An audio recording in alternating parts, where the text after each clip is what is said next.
Alors, les syndromes mononucléosiques, c'est des syndromes, c'est-à-dire on peut avoir beaucoup de pathologies qui sont en rapport avec ces syndromes. On parle de syndrome mononucléosique. Je vais essayer de faire le partage en totalité l'écran. Voilà. Très bien.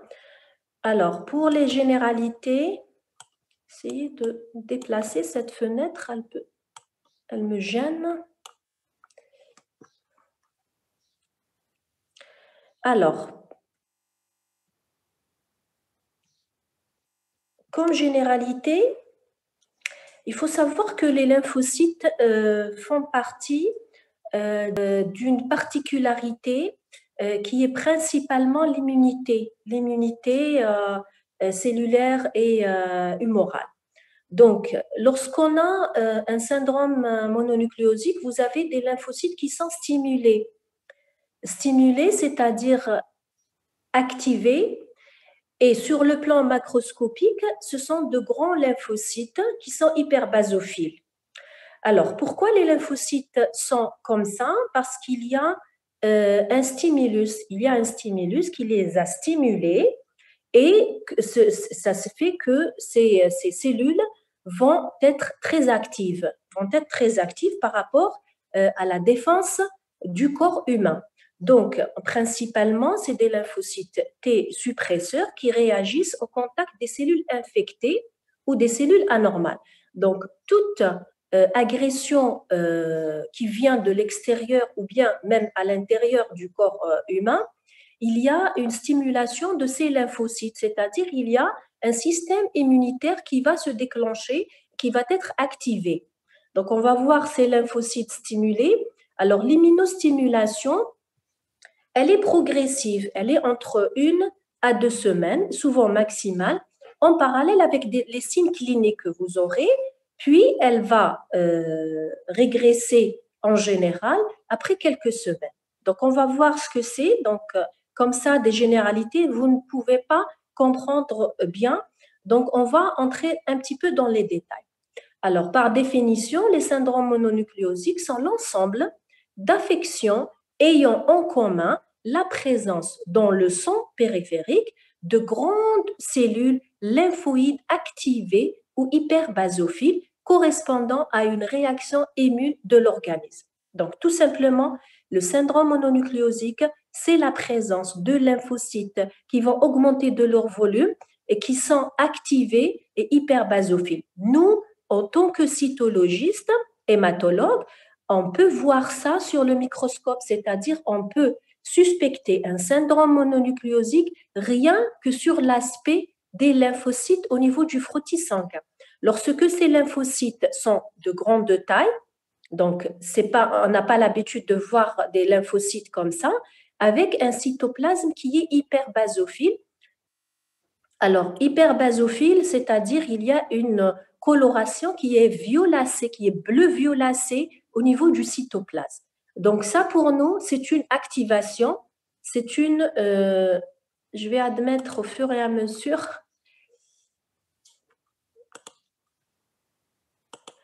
Alors, donc cette forme de lymphocyte, elle témoigne d'une réaction du corps, réaction immunologique.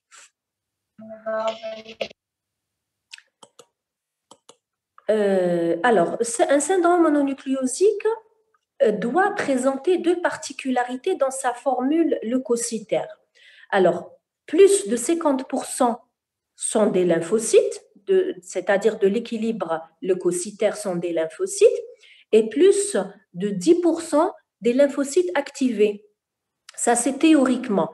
Alors, plus de 50% de l'équilibre sont des lymphocytes et plus de 10% sont des lymphocytes activés, c'est-à-dire qui sont de grande taille et hyperbasophiles. Grande hétérogénéité morphologique des lymphocytes, c'est-à-dire on peut avoir beaucoup de formes, beaucoup de colorations, beaucoup d'aspects concernant les lymphocytes qui sont activés.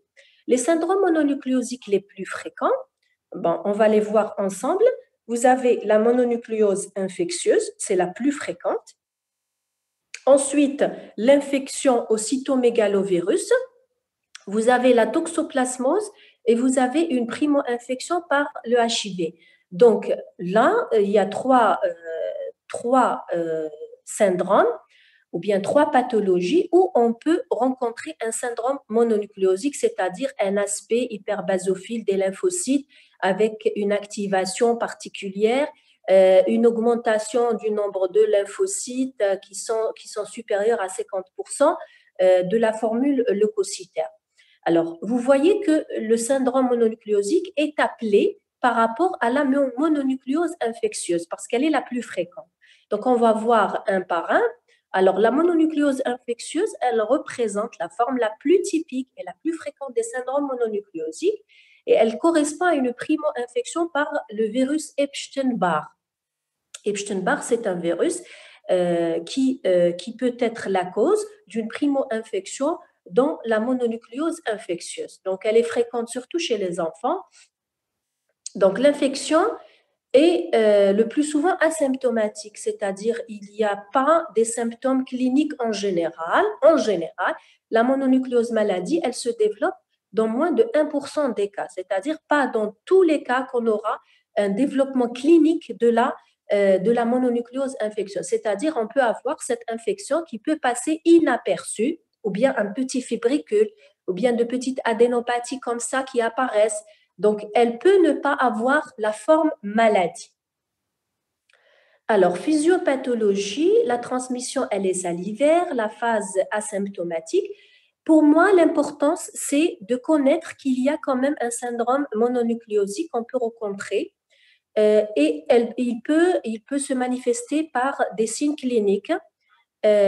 Donc, pour vous, c'est-à-dire, c'est par rapport à la formule, c'est par rapport à la formule leucocytaire sur laquelle vous pouvez suspecter un syndrome mononucléosique.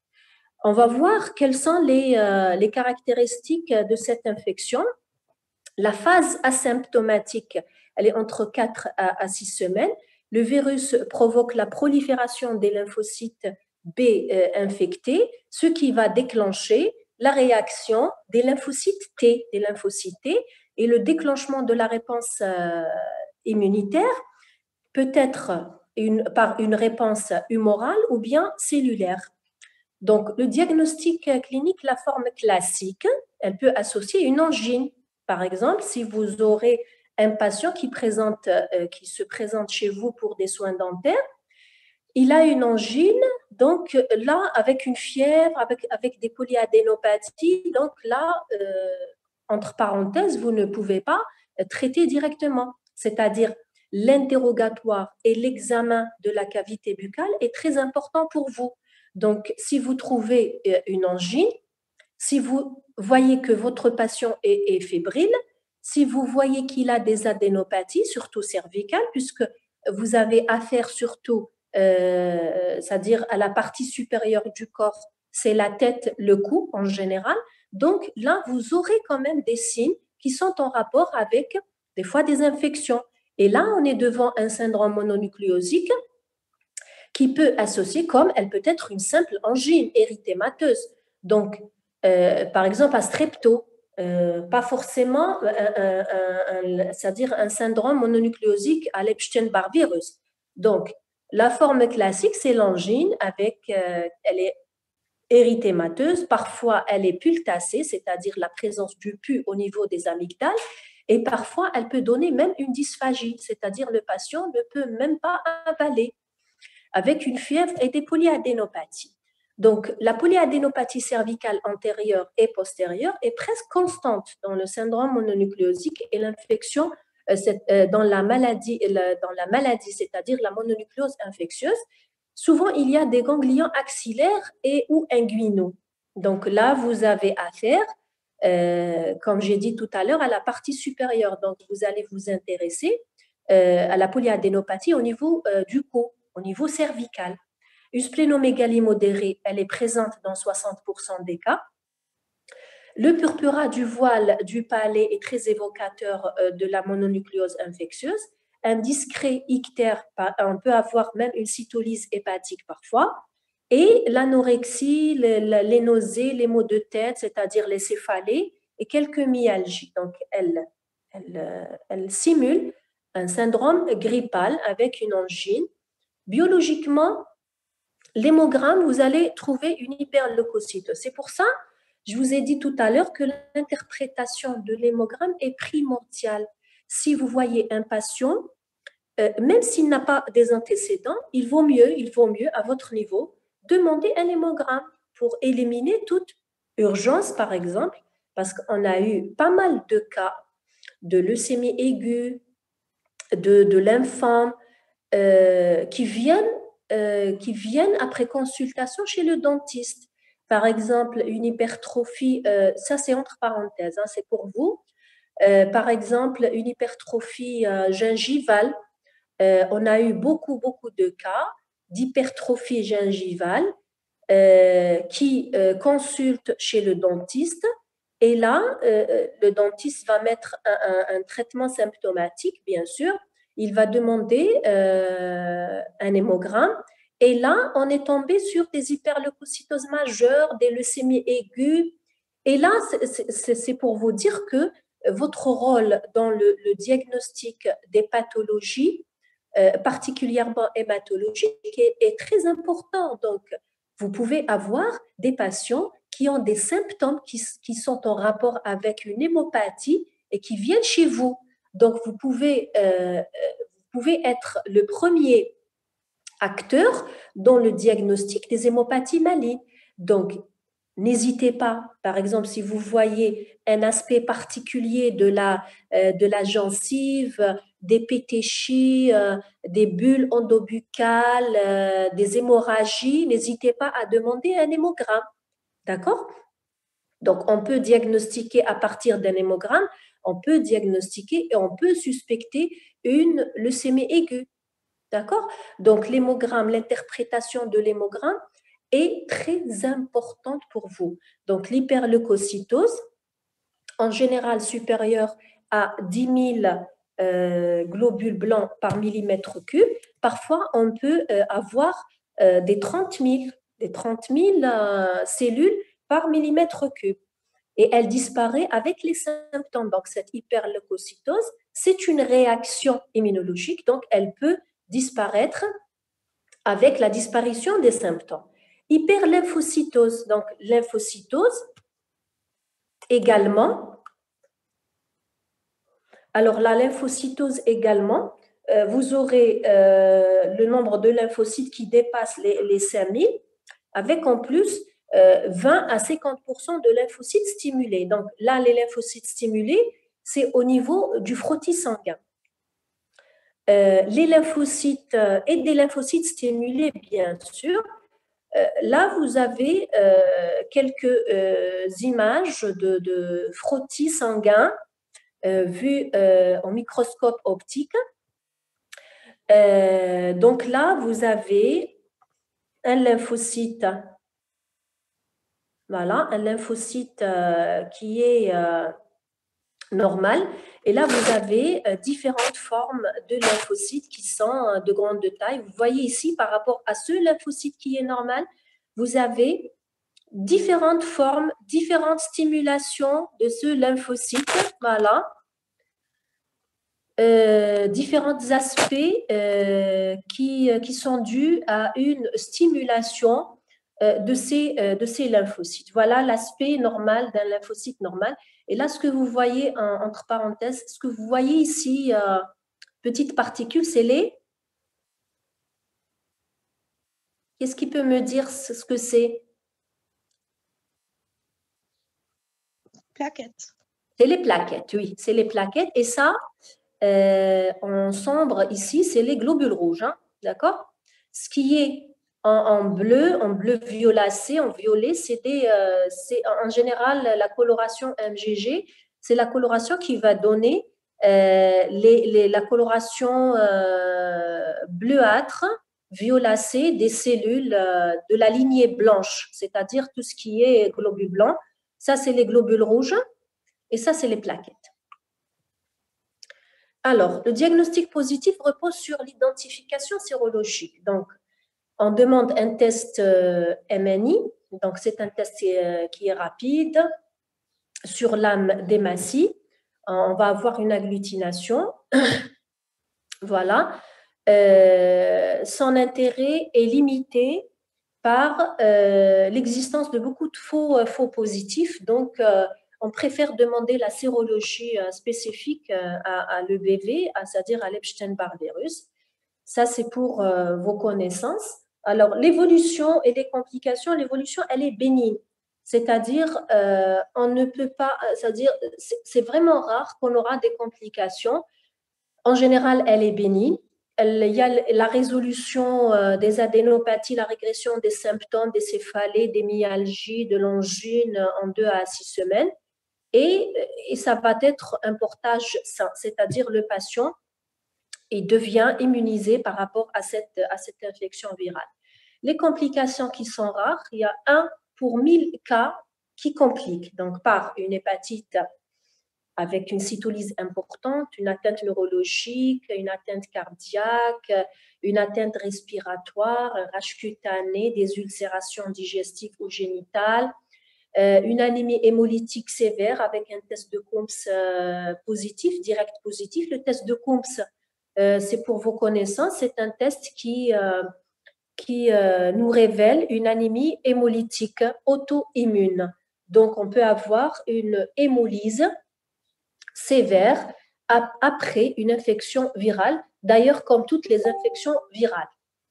Alors, l'hépatite, des atteintes neurologiques, cardiaques, respiratoires, ulcération digestive et ou bien génitale avec une anémie hémolytique. Donc, c'est des complications qui sont rares. L'infection chronique active à l'EBV, on peut avoir également une infection qui va se réactiver après. Et dans les formes extrêmes, c'est la mononucléose infectieuse fulminante au syndrome hémophagocytaire viral associé à l'Epstein-Barr virus. Alors, comme toute infection, elle est plus grave chez l'immunodéprimé, c'est-à-dire chez les patients vulnérables, les sujets vulnérables, les patients qui reçoivent de la chimiothérapie, les cancéreux.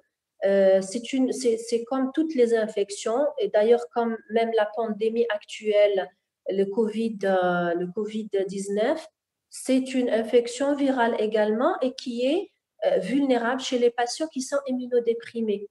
Donc c'est pour cette raison que les cancéreux, s'ils sont atteints d'une infection virale, c'est-à-dire dans la plupart des cas, c'est le décès. Donc, il faut faire très attention par rapport à ces sujets qui sont immunodéprimés. Alors, le deuxième cas de figure, après la mononucléose infectieuse, vous avez l'infection au cytomégalovirus.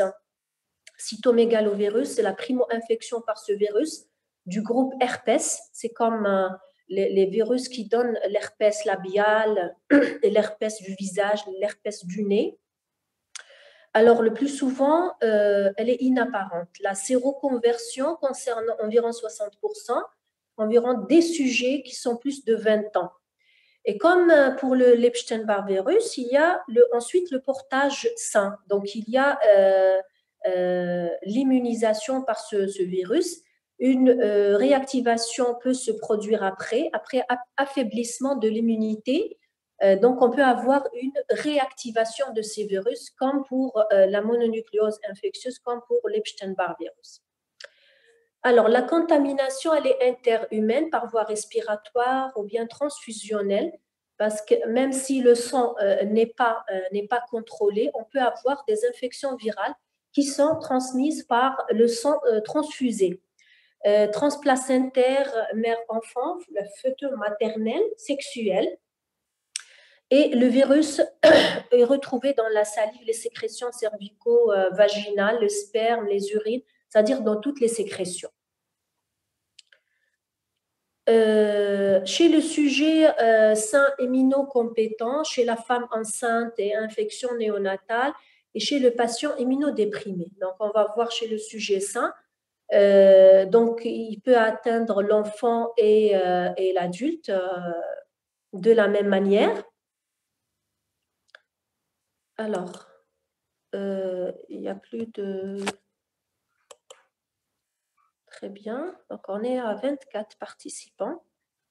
Alors, l'enfant et l'adulte, ils représentent 70% des syndromes mononucléosiques post-transfusionnels.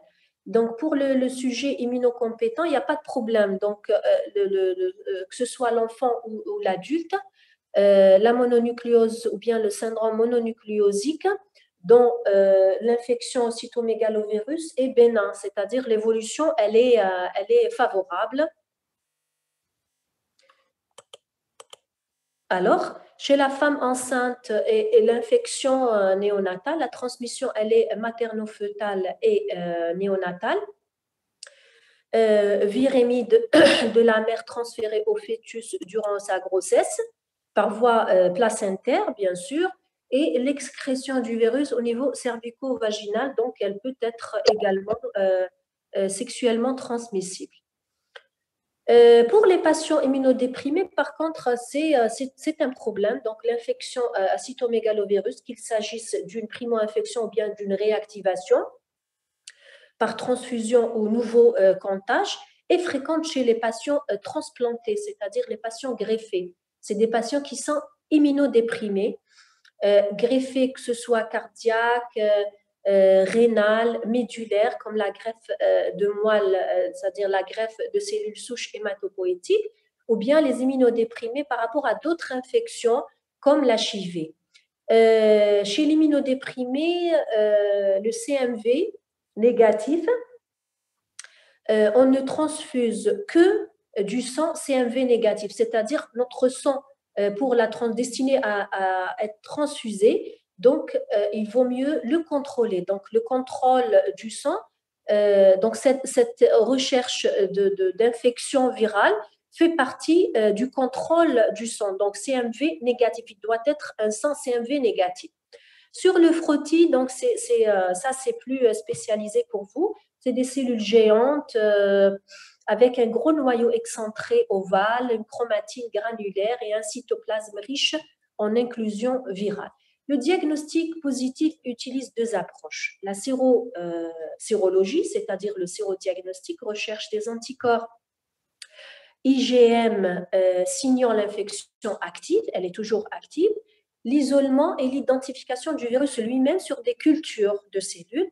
Donc ça, c'est pour vos connaissances seulement. Donc, c'est-à-dire il y a deux approches pour le diagnostic, le sérodiagnostic et la culture à la recherche du virus lui-même. Alors, troisième cas de figure, après la mononucléose infectieuse, le cytomégalovirus, vous avez la toxoplasmose qui est liée au Toxoplasma gondii. C'est une infection très répandue. Donc, les sérologies sont généralement positives chez l'adulte.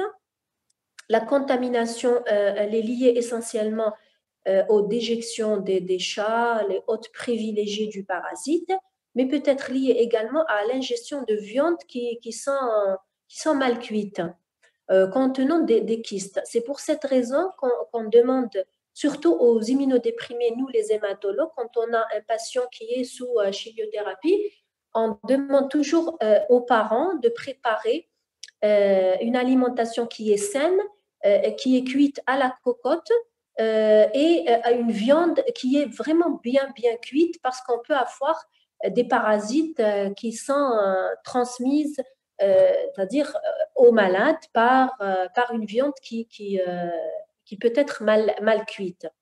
Donc, la toxoplasmose, bon, je pense qu'on va se déconnecter parce que le temps s'est écoulé et on peut mettre à niveau. Je pense qu'on va se déconnecter, ensuite on se reconnecte parce que il y a 40 minutes qui s'est écoulé, je pense. Alors, on poursuit. Il y a cette fenêtre qui me gêne. Oh là là.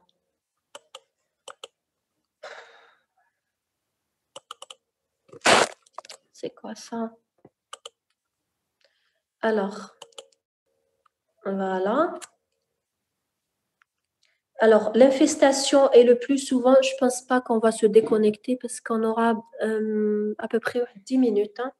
Donc, la contamination est liée essentiellement, on a dit, aux déjections des chats. Et même lorsque la viande elle est mal cuite, donc on peut avoir une infestation. Elle est le plus souvent inapparente. Elle se traduit par une séroconversion, c'est-à-dire on la détecte à la sérologie. À la sérologie, quand on a des IgM et des IgG, donc on peut interpréter la sérologie en fonction de l'infection ancienne ou bien de l'infection active, et elle est grave chez le fœtus in utero et chez l'immunodéprimé. Alors, la primo-infection par le HIV, c'est un quatrième cas de figure, la phase de multiplication virale suivant la primo-infection, symptomatique dans 50% des cas. Elle peut se traduire également par un syndrome mononucléosique proche d'une mononucléose infectieuse, c'est-à-dire une angine avec des adénopathies, des céphalées, des adénopathies généralisées qui sont indolores et qui sont de petite taille, cervicale, axillaire, inguinale surtout. Donc, on peut avoir le même tableau que la mononucléose infectieuse. Alors, bon, tout ça, c'était à peu près un petit rappel et vous aurez les polycopiés incessamment. C'est-à-dire, je vais envoyer les deux le premier d'ailleurs, le premier polycope des syndromes mononucléosiques à Madame Qaïd pour qu'elle le transmette à tous les étudiants.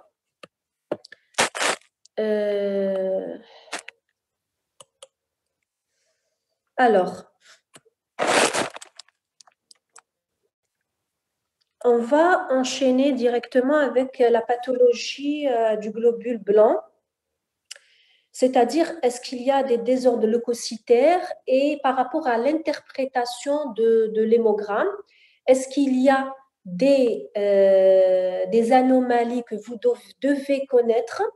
Oui, bien sûr, il y a des hyperleucocytes, il y a par rapport à un déficit, c'est-à-dire tout ce qui est hypo, tout ce qui est diminué par rapport aux globules blancs et tout ce qui est élevé également par rapport aux globules blancs. Donc, on appelle ça les désordres leucocytaires, c'est-à-dire s'il y a une leucopénie, s'il y a une neutropénie, une lymphopénie, c'est surtout ça.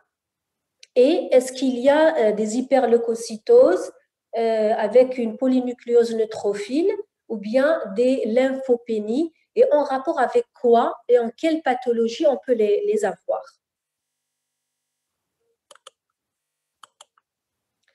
Alors, donc, on va faire une petite introduction avec un rappel. Définition des hémopathies, les éléments figurés du sang, les examens du sang, l'hémostase que vous avez fait, donc je ne vais pas revenir sur ça.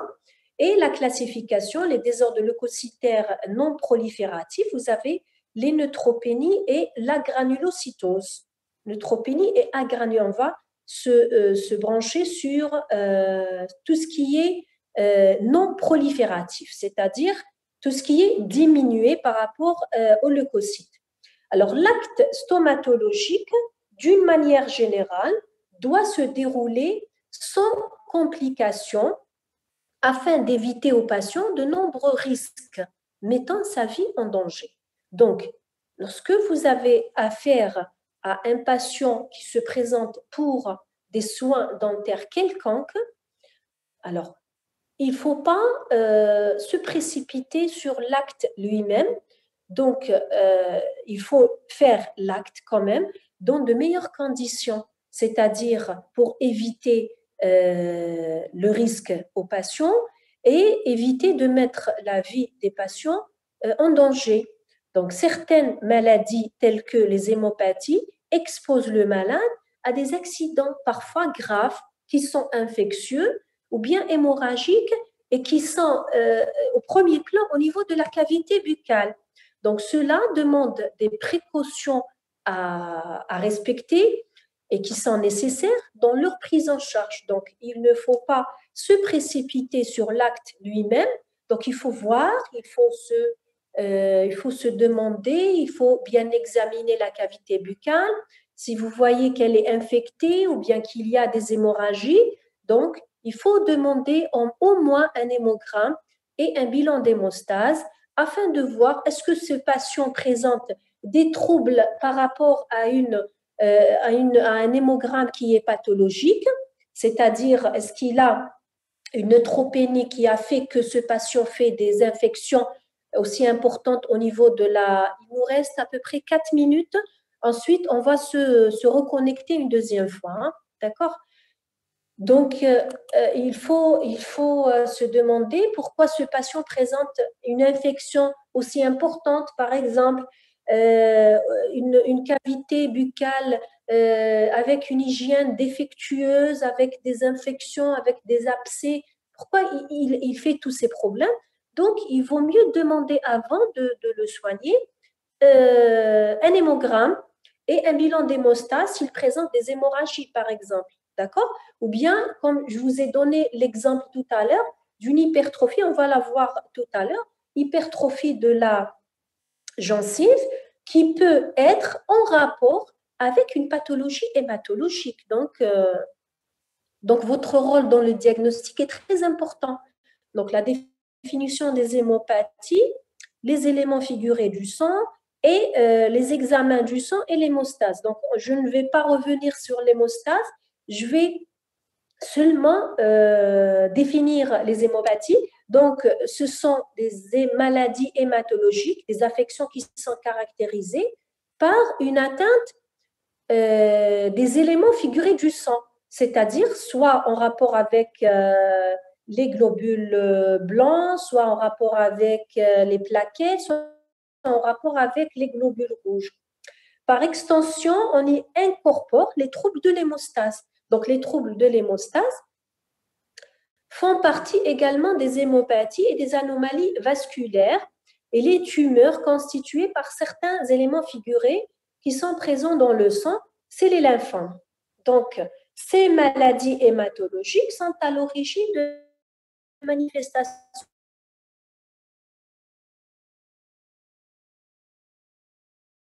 aux effets secondaires du traitement. Si par exemple, vous avez un patient qui présente un lymphome ou bien une leucémie aiguë, là, vous allez participer au diagnostic et si, par exemple, le mental et qui est connu comme leucémie ou bien un lymphome, donc, c'est la chimiothérapie. Parce que la chimiothérapie peut aggraver les infections, elle peut aggraver l'hémorragie. Donc, l'interrogatoire,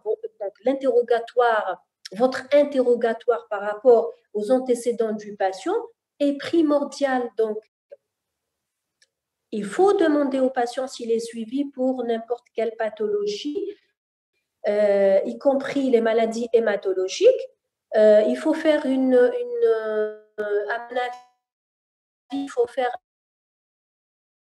Des fois, il y a des pathologies de l'hémostase qui n'apparaissent pas cliniquement, c'est-à-dire, sauf si on va provoquer de l'hémorragie. Donc, si vous demandez un d'hémostase symptôme,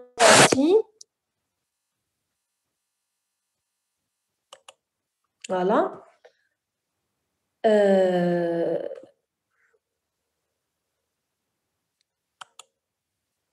On a dit que les hémopathies, par extension, il y a des troubles d'hémostase qu'on les rajoute toujours aux hémopathies.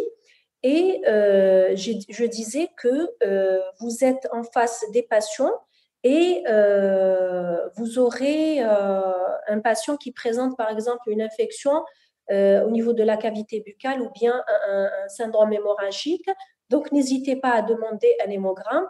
et en même temps à demander un avis à son médecin traitant, parce que si c'est un patient qui est suivi pour une leucémie ou bien un lymphome, il doit être sous chimiothérapie. Et là, vous aurez des manifestations qui sont peut-être en rapport avec les effets secondaires du traitement qu'il suit. Donc là, donc il ne faut pas hésiter à demander un avis au médecin traitant. Alors, on passe. Les éléments figurés du sang. Donc, vous avez le plasma. Je ne vais pas me répéter. Ça, c'est une planche qu'on va passer rapidement. Donc, plasma, vous avez le plasma et vous avez les cellules qui baignent dans ce plasma. Les cellules qui baignent dans ce plasma. Le plasma, il contient des glucides, des lipides, des protides et des éléments de coagulation et des facteurs de coagulation. Les cellules qui baignent dans ce plasma, vous avez les globules rouges, on les appelle également les érythrocytes ou bien les hématies, et vous avez les globules blancs, vous avez les plaquettes. Donc là, donc vous avez ici un vaisseau sanguin avec les éléments figurés du sang. Vous avez les globules blancs, le dernier stade, c'est un métamyélocyte avec un noyau qui va se diviser encore plus et qui va devenir un polynucléaire neutrophile. Ça, c'est un myélocyte. Ça, c'est les globules rouges. Voilà, c'est les globules rouges. Ça, c'est les plaquettes. Tout à l'heure, on les a vues sur un frottis sanguin de petites particules. D'accord? Et là, vous avez le plasma dans lequel baignent toutes ces cellules. Ça, c'est les globules rouges. Vous voyez, le globule rouge n'est pas une cellule qui est arrondie. D'accord? Donc, c'est un élément qui... pourquoi il y a cette forme de globule rouge? Parce qu'il a la capacité de passer à travers la microvascularisation. C'est les micro-vaisseaux. Donc, c'est pour cette raison, le globule rouge, il est doué d'une élasticité et d'une plasticité qui va lui permettre de passer à travers les micro-vaisseaux. Ça, c'est entre parenthèses. Ça, c'est un métamyélocyte. Voilà, ça c'est un myélocyte, ça c'est un polynucléaire neutrophile, ça c'est les plaquettes, les petites particules, c'est les plaquettes et le plasma. On passe. Les examens du sang, l'établissement d'un diagnostic précoce d'une hémopathie sur l'observation de signes buccaux et parodontaux devient de plus en plus rare car la maladie est rapidement confirmée par les examens de laboratoire.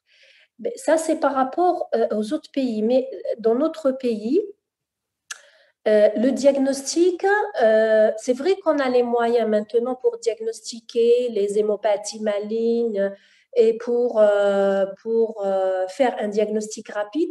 Et on a toujours un problème par rapport aux médecins qui ne demandent pas, surtout les médecins généralistes, qui ne demandent pas des hémogrammes à leurs patients. Par exemple, un patient qui présente une adénopathie, même chez vous, par exemple, si vous avez un patient qui vient chez vous pour des soins, vous trouvez des adénopathies cervicales. Alors, si cette adénopathie n'est pas en rapport avec une infection buccale, donc il faut demander dans tous les cas un hémogramme. On ne perd rien si on demande un hémogramme. On peut tomber sur des diagnostics, d'accord?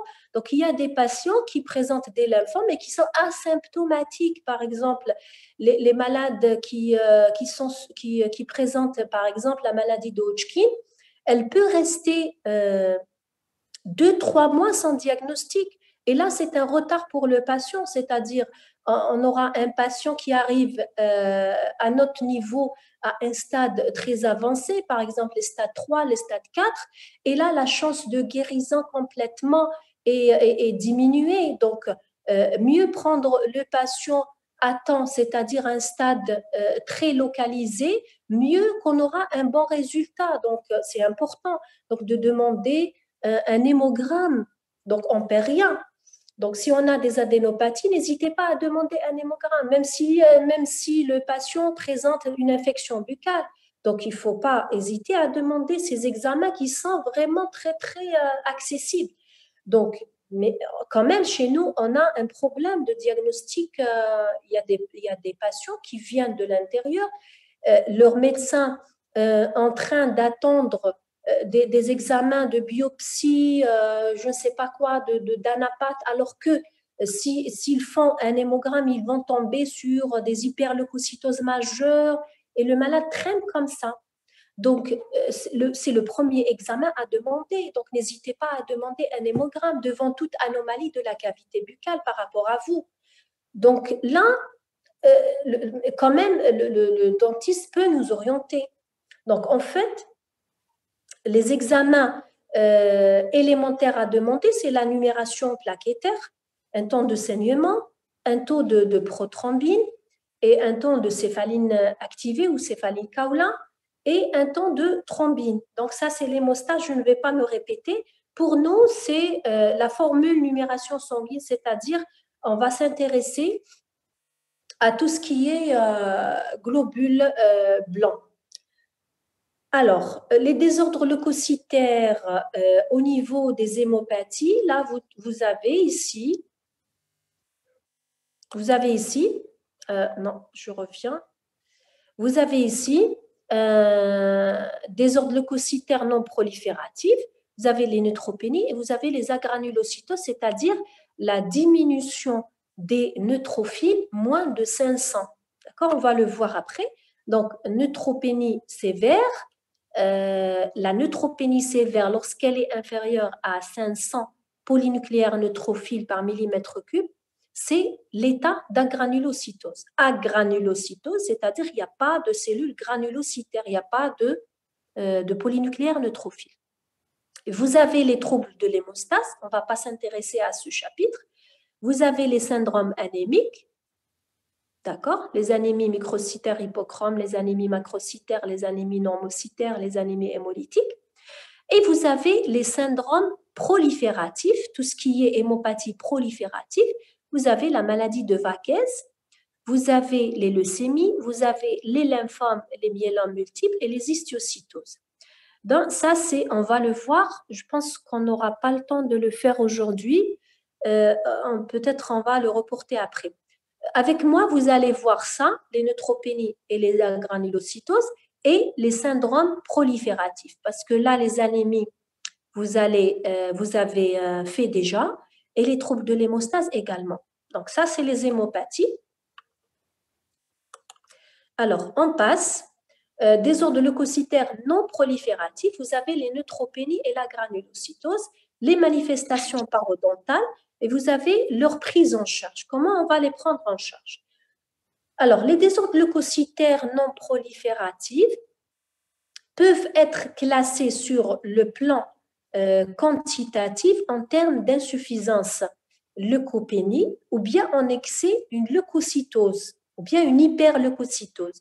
Et sur le plan qualitatif, en termes d'anomalies fonctionnelles, c'est-à-dire ne fonctionne pas bien. Alors, la neutropénie, c'est un terme par rapport à la quantité. C'est un désordre leucocytaire le plus fréquemment rencontré, correspond à une diminution des polynucléaires neutrophiles au-dessous de 1800. Certains disent à 1700, certains disent 1500. Donc, c'est des chiffres. Donc, vous allez suivre le premier cours d'hématimétrie, c'est-à-dire les données qu'on vous a données initialement dans l'hématimétrie. D'accord? On parle d'agranulocytose quand ce chiffre est inférieur à 500. La neutropénie peut être d'origine génétique, mais bon, c'est très rare. Et elle peut être acquise. On parle surtout, nous, on s'intéresse beaucoup sur tout ce qui est acquis, rencontré dans les pathologies, dans les leucémies, l'insuffisance médulaire, comme les aplasies médulaires, et la granulocytose pure, et s'observe surtout comme une complication de la chimio et la chimiothérapie, bien sûr, antimitotique. Donc, soit c'est une neutropénie avec agranulocytose qui est en rapport avec la pathologie elle-même, comme elle peut être en rapport avec le traitement institué au cours de cette pathologie. Alors, les manifestations parodontales, donc pour exercer leur fonction protectrice, les polynucléaires neutrophiles exercent plusieurs actions: chimiotaxie, la phagocytose et la destruction de l'antigène. Donc, le polynucléaire neutrophile, c'est le premier, c'est la première barrière de l'immunité. Donc, les personnes présentant des déficits quantitatifs, c'est-à-dire les neutropénies, ou bien qualitatifs, c'est-à-dire il y a une anomalie de la chimiotaxie ou de la phagocytose, des polynucléaires qui présentent une destruction sévère des tissus parodontaux. Donc, vous allez avoir une destruction importante au niveau de la cavité buccale. Donc, c'est ce qui est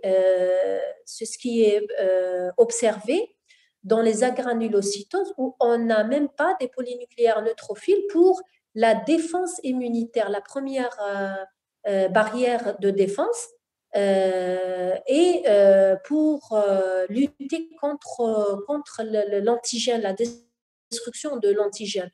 Donc, c'est une cavité qui est à nu, c'est-à-dire elle peut être agressée par n'importe quel germe. Donc, les défauts qualitatifs sont souvent associés à une destruction localisée affectant uniquement le parodonte de certaines dents. Donc, alors que les déficiences quantitatives, neutropénie, s'accompagnent généralement d'une destruction du parodonte de toutes les dents, parodontite associée à la neutropénie. La sévérité des manifestations parodontales est directement reliée à la sévérité de la neutropénie. Dans les formes les plus malignes, il existe une gingivite ulcéro-nécrotique qui se manifeste par une ulcération et une nécrose au niveau de la gencive marginale, en plus d'un saignement.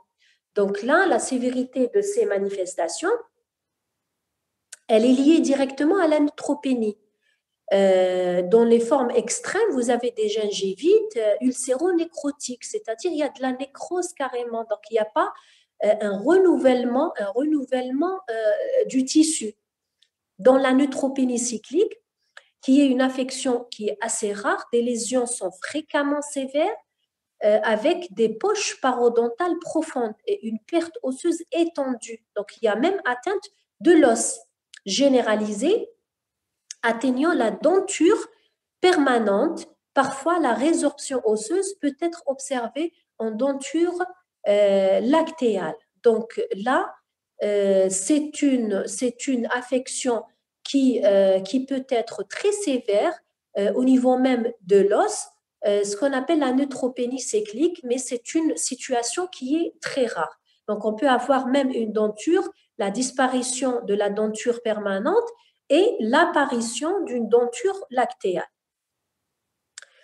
Voilà quelques images de la cavité buccale avec des lésions ulcéro-nécrotiques. Ça, c'est une lésion ulcéro-nécrotique. Si vous avez ça chez un patient, donc il faut bien demander les antécédents, sous quel traitement il est suivi pour quelle pathologie. S'il n'est pas suivi du tout, donc il vaut mieux demander un hémogramme afin de pouvoir au moins orienter ce patient. Là, vous avez ici, voilà, vous avez ici, regardez, la langue, elle est complètement ulcérée. D'accord? Ça, c'est un patient qui présente une neutropénie sévère. Voilà, c'est des ulcérations. Ici, on a voilà, des ulcérations. Ici, regardez ici, des ulcérations qui sont douloureuses, des muqueuses buccales. C'est une patiente qui présente une neutropénie. Voilà, quelle est la prise en charge? En cas de neutropénie sévère, moins de 500 PN par millimètre cube, c'est-à-dire l'état de la granulocytose, seuls les soins urgents et indispensables et seront réalisées en milieu hospitalier. Donc, il faut orienter ce patient vers un milieu hospitalier pour le traitement et les soins. Et en cas de neutropénie modérée, entre 500 et 1000, et là, il ne faut pas oublier c'est-à-dire de détecter l'étiologie de cette neutropénie sévère. D'accord? Donc, il faut l'orienter vers un service spécialisé c'est-à-dire pour déjà le diagnostic, s'il n'est pas du tout suivi. S'il est suivi, il faut l'orienter vers son médecin traitant. En cas de neutropénie modérée, entre 500 et 1000, une antibioprophylaxie sera prescrite avant toute intervention. Alors, l'évolution de la maladie parodontale et des traitements réalisés est à surveiller régulièrement, c'est-à-dire en collaboration avec le médecin traitant du patient. Donc, il faut surveiller votre patient par rapport aux lésions parodontales. Lors des prescriptions, il faut éviter les médicaments qui sont responsables d'agranulocytose. Par exemple, le Bactrim peut donner des neutropénies sévères. Voilà, imidazolé, les nitro-5-imidazolés, les sulfamides également, qui peuvent donner des neutropénies et qui peuvent aggraver l'état du patient. Les soins comme les surfaçages et la chirurgie parodontale seront reportés jusqu'à ce que le patient soit pris en charge sur le plan médical et que son statut clinique soit satisfaisant pour pouvoir entamer les soins. Du point de vue prophylactique, un suivi professionnel régulier peut prévenir l'atteinte parodontale. Donc, un mauvais contrôle de plaques aboutit à une pathologie parodontale. L'élimination de la plaque bactérienne et un bain de bouche au gluconate de chlorhexidine à 0,2% durant la neutropénie aide à maintenir la santé parodontale. Donc là, il faut des soins locaux sans toucher le patient jusqu'à ce qu'il se rétablisse sur le plan leucocytaire.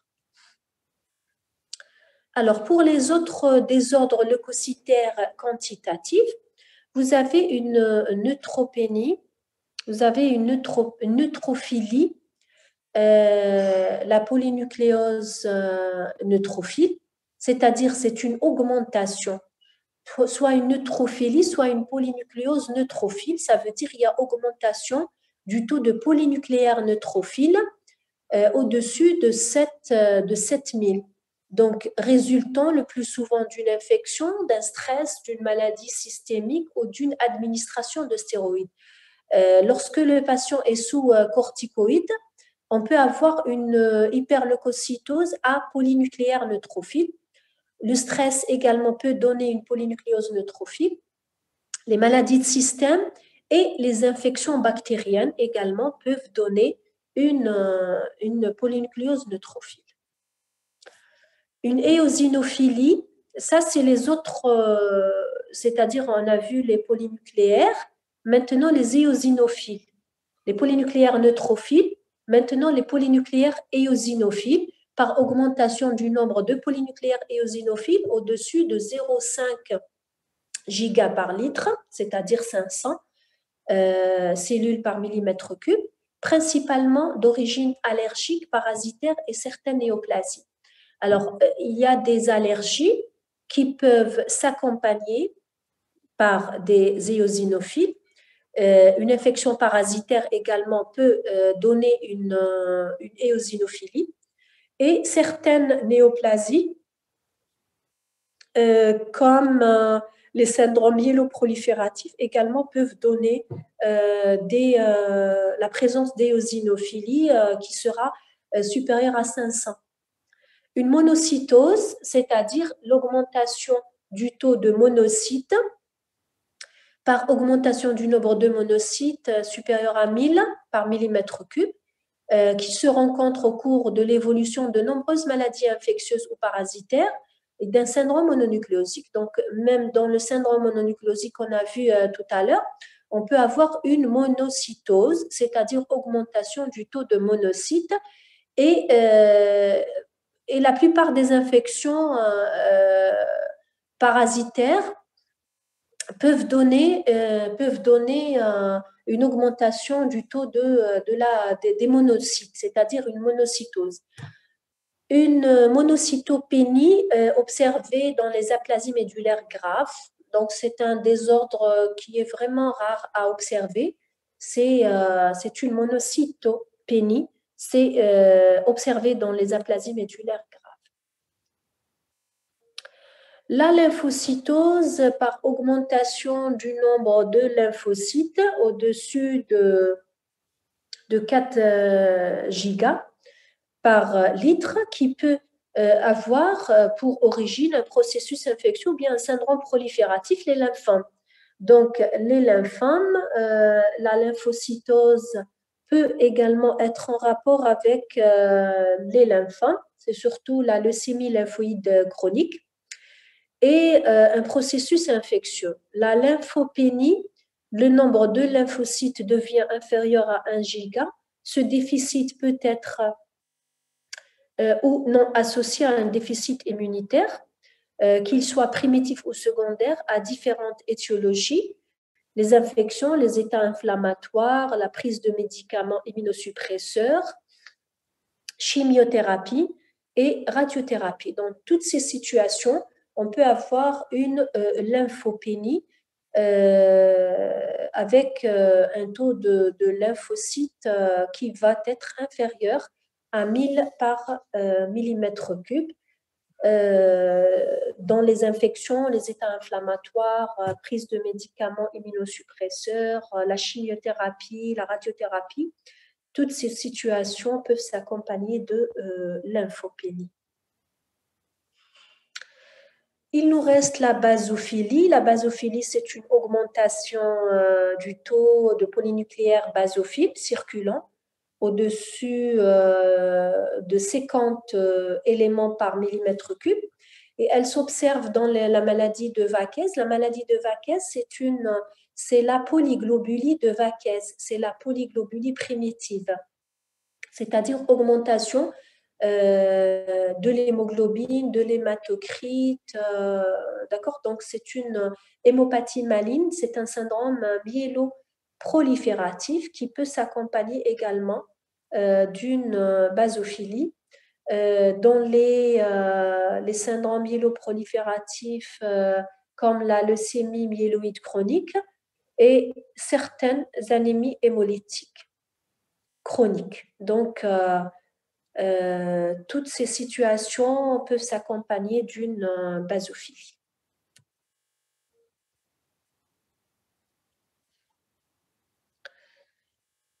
Alors, on a terminé avec le premier cours.